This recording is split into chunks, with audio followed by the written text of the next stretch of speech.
Olá, eu sou o professor Bispoeta, o seu professor de língua portuguesa. A poesia me libertou de bispoeta. A poesia me libertou das amarras da prosa, e aqui falo de uma rosa, no breve espaço que restou, e derramo o sentimento, triste, fugaz ou alto astral, faço do verso o meu quintal, uno palavras do vento, nesse lugar limitado, que é o tamanho do verso, cabe todo o universo, e viajo no dom ritmado. A métrica dita o tom, e quando não posso rimá-lo, o verso chora magoado. Ouço perfeito seu som, nessa experiência incrível, voar sem sair do chão e visitar Marte e Plutão. Pelo pensamento é possível. Os versos me acompanham e vêm suaves no sono. Eu sei que não sou seu dono, com seus pés eles caminham. E para você que acompanhou até aqui essa recitação, faça um convite. Invista de 10 a 12 minutos do seu tempo. De 10 a 12 minutos do seu tempo para poder acompanhar esse vídeo. No final, se você quiser, pode colocar a sua pergunta, pode colocar a sua observação. Eu terei o maior prazer de responder a todas as perguntas. Peço também que você compartilhe os vídeos, toque no sininho, compartilhe os vídeos e se inscreva no canal, principalmente. Isso é muito importante para nós podermos manter esse canal no ar, que é o nosso objetivo, fazer com que a língua portuguesa possa chegar a todas as pessoas, de forma gratuita e de forma rápida, de forma concisa. Bem, vamos à fonética e fonologia, 10ª parte. Lembrando alguns princípios da fonética e da fonologia: fonema não é letra, letra não é fonema. Estamos tratando de situações diferentes. O fonema é a representação nasalizada, oralizada da letra, enquanto a letra é só um traço desenhado no caderno, ou na lousa, ou seja onde for. Tudo bem? São situações diferentes. Muito bem. Sempre que nós vamos representar um fonema, nós vamos colocá-lo entre barras, conforme nós já falamos. Tudo bem? Vamos ver agora algumas nasais. Número 1. An. An. Lembrando que esse Y aqui, entre barras com esse tio, representa um fonema an. An. Que temos aqui como exemplo alemães, cãibra.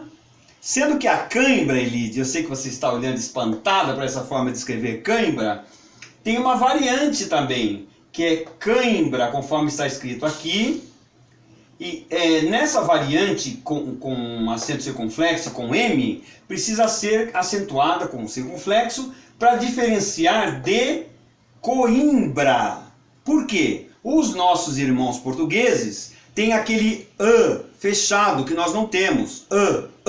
Nós só temos o A aberto. Lembra que nós falamos? Como eles têm esse A fechado, para diferenciar de coimbra, tem que colocar o acento circunflexo, tudo bem? É tudo uma questão de escolha. Se quiserem escrever cãibra dessa forma, vale. Se quiserem escrever cãibra dessa forma, vale também. Número 2. Ão. Nós temos os exemplos de pão, amaram. E aqui observem que esse amaram é igual a esse amaram que é escrito, que é representado nesse formato. Diferente de amarão. É diferente de amarão, que é uma outra situação, tá? Amarão é o verbo no futuro. Amanhã eles amarão. E aqui nós estamos falando de passado. Ontem eles amaram. Tudo bem? Amanhã eles amarão. Percebam a diferença. Número 3. Em. Como em bem, por exemplo, representado aqui dessa forma. Ontem, representado dessa forma. Número 4. Oin, que é o põe. E senões, por exemplo.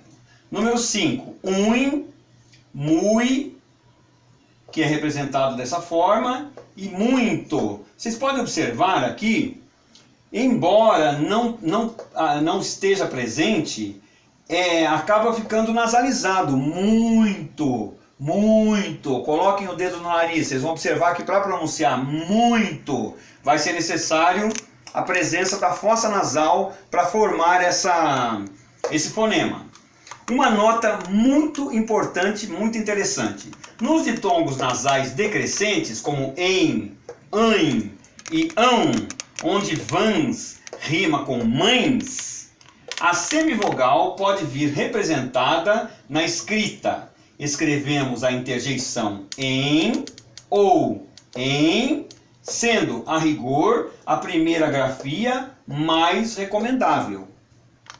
Também aqui é tudo uma questão de escolha, tá? Pode escrever em, dessa forma, é só uma interjeição, como pode escrever em também.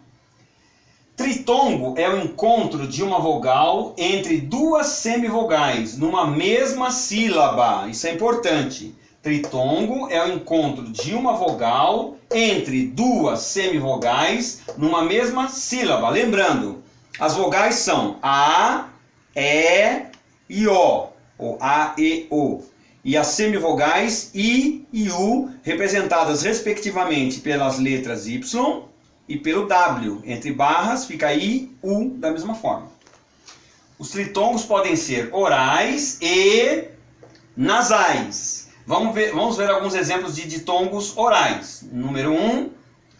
Parece que nós estamos numa aula de inglês aqui, mas não é inglês não, tá? A pronúncia aqui vai ser uai.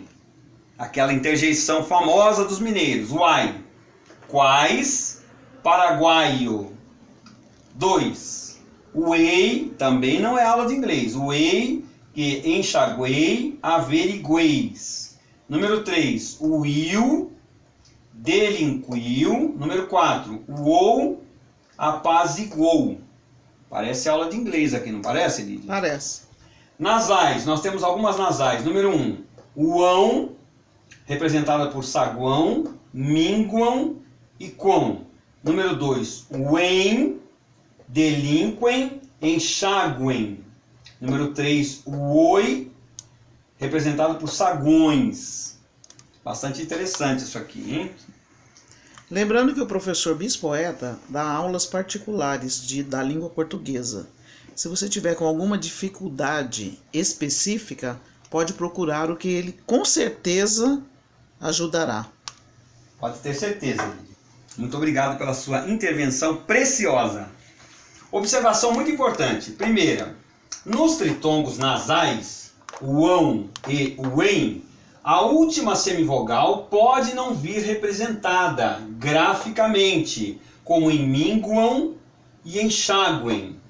Observação número 2, importante. Entre portugueses, por não haver o maior relevo da primeira vogal, fato que se observa entre brasileiros, o grupo de vogal seguida de um ditongo pode construir-se num tritongo.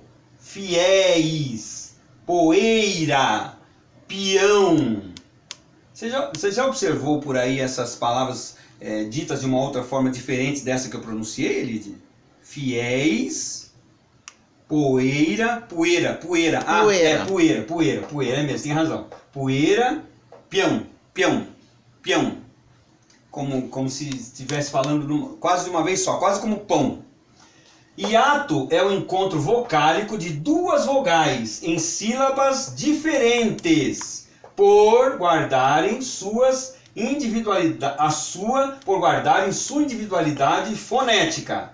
Por exemplo, em saída, nós temos aqui um hiato, por quê? A hora que nós vamos fazer a divisão silábica dessa palavra, nós vamos fazer da seguinte forma. Deixei um espaço aqui.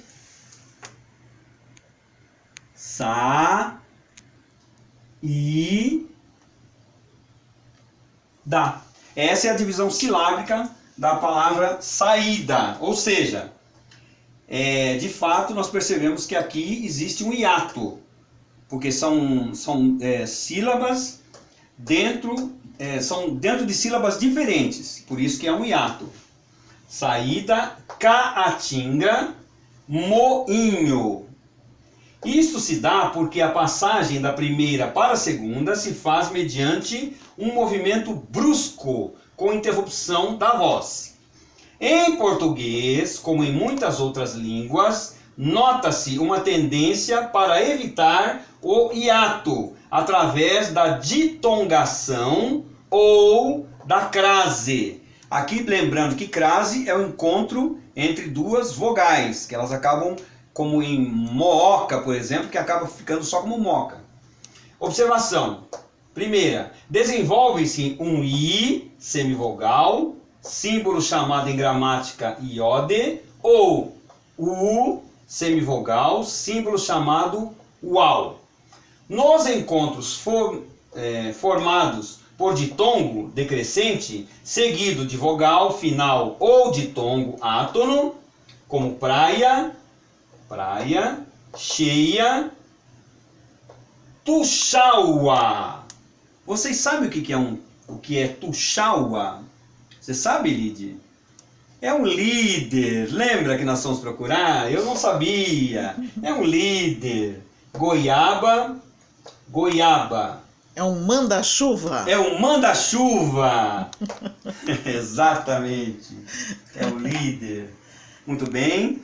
Estamos encerrando mais essa teleaula. Felizes por podermos compartilhar e socializar essas informações. Muito agradecidos pelos compartilhamentos que nós temos percebido, pela repercussão das nossas aulas. Estamos muito felizes pelos apoios que nós temos recebido. Vamos continuar com as nossas aulas enquanto Deus permitir. Tudo bem? Sejam muito felizes e fiquem com Deus.